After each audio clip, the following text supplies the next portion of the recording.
Physics के 9वां class देखेंगे, 9th class. देखिए अभी पढ़ेंगे ग्रहों के गति से संबंधित केपलर के नियम।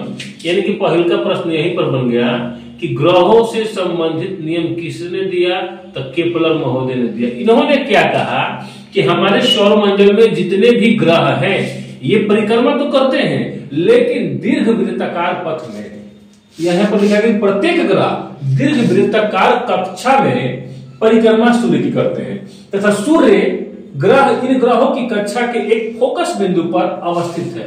यानी कि सभी लोगों के मान लीजिए सूर्य हो गए, ठीक है, और सभी लोगों का इस प्रकार से दीर्घवृत्ताकार पथ क्या है, कक्षा बना है 8 ग्रह का, और इसी पर क्या करते हैं, अपना अपना परिक्रमा कराते हैं। यानी सूर्य एक फोकस बिंदु पर अवस्थित है, सूर्य जैसे जैसे भागेंगे उतने उतने ग्रह भागेंगे, ठीक ना। इन्होंने ही आगे कहा कि प्रत्येक ग्रह का एक क्षेत्रीय वेग नियति है। प्रत्येक ग्रह का एक क्षेत्रीय वेग माने प्रत्येक ग्रह का एक क्षेत्र कांस्टेंट है। इसका प्रभाव यह होता है कि जब ग्रह सूर्य के निकट होते हैं, जब कोई भी ग्रह सूर्य के अधिक निकट आएगा तो उसका स्पीड तेज हो जाएगा, वेग तेज हो जाएगा, और जब ग्रह सूर्य से दूरी पर होंगे तो उनका जो वेग हो जाएगा घट जाएगा। यानी कि मान लेते पृथ्वी सूर्य के नजदीक आ जाएगा तो सूर्य के गुरुत्वाकर्षण के बल के प्रभाव के कारण वह फास्ट परिक्रमा करेगा, और जैसे दूर हो जाएगा तो थोड़ा सा स्लो हो जाएगा। यही बात इन्होंने कहा था। अब आगे देखिए नोट एक लिखा गया है कि भू अस्थायी उपग्रह, जैसे पृथ्वी का अपना कृत्रिम उपग्रह है, ठीक ना, संचार के लिए। संचार का मतलब टेलीफोन, मोबाइल फोन या टीवी देखते हैं, जो भी है घरे, ठीक ना।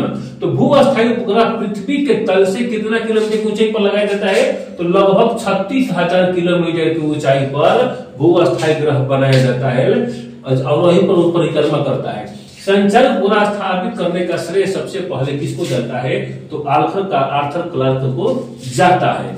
अब यहाँ पर देखा गया प्लाइन वेग, पृथ्वी के लिए प्लाइन वेग का मान कितना होता है, तो 11.2 किलोमीटर पर सेकेंड। देखिए हम परिभाषा नहीं लिख रहे हैं प्लाइन वेग का।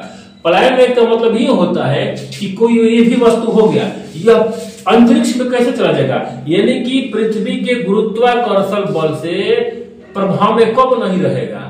यानी कि 1 सेकंड में इस वस्तु को हम 11.2 किलोमीटर ऊपर फेंक देंगे। बात समझ में आ रहा। यानी कोई भी वस्तु पृथ्वी के गुरुत्वाकर्षण बल में से बाहरी तबे जाएगा, पृथ्वी के गुरुत्वाकर्षण से बाहरी तबे जाएगा जब किसी भी वस्तु को 11.2 किलोमीटर पर सेकंड की स्पीड से ऊपर फेंक दिया जाएगा, तो वह पृथ्वी के गुरुत्वाकर्षण के बल से हट जाएगा। तो यही पृथ्वी के प्लाइन वेग का मान 11.2 किलोमीटर पर सेकेंड है। महाभारत में भी एक बात कहा गया है कि भीम क्या करता था कि मैंने लोगों को उठाकर, जितने भी कौरव थे उनको उठाकर ऊपर फेंक देता था, और लोग ऊपर लटक जाते थे, बाहर नहीं आते थे नीचे। क्यों? वह प्लाइन वेग पार कर देता था भीम, मारता था कि क्या लोग अंतरिक्ष में जाएगा तो तैरेगा, पृथ्वी के गुरुत्वाकर्षण बल के प्रभाव में नहीं है, ठीक है। तो पृथ्वी के लिए प्लाइन वेग का मान कितना है, 11.2 किलोमीटर पर सेकेंड। अगला टॉपिक है दाब। किसी भी सतह के एकांक क्षेत्रफल पर लगने वाले बल दाब कहलाता है, परिभाषा है, लेकिन यहाँ पर महत्वपूर्ण क्या चीजें देखा जाए। दाब को किससे मापते हैं, तो बैरोमीटर से मापते हैं, ये महत्वपूर्ण है। दाब को किस यंत्र से मापेंगे, बैरोमीटर से। दाब का एसआई मात्रक क्या है, तो बार है।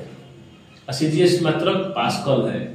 बात समझिए, एक दाब का एसआई मात्रक बार है और दाब का सीजीएस मात्रक पास्कल है। अब देखिए 1 बराबर कितना न्यूटन पर मीटर स्क्वायर, तो 1 बराबर 10 के पावर 5 न्यूटन पर मीटर स्क्वायर, और न्यूटन पर मीटर स्क्वायर को ही कहा जाता है 1 पास्कल। बात समझ में आया।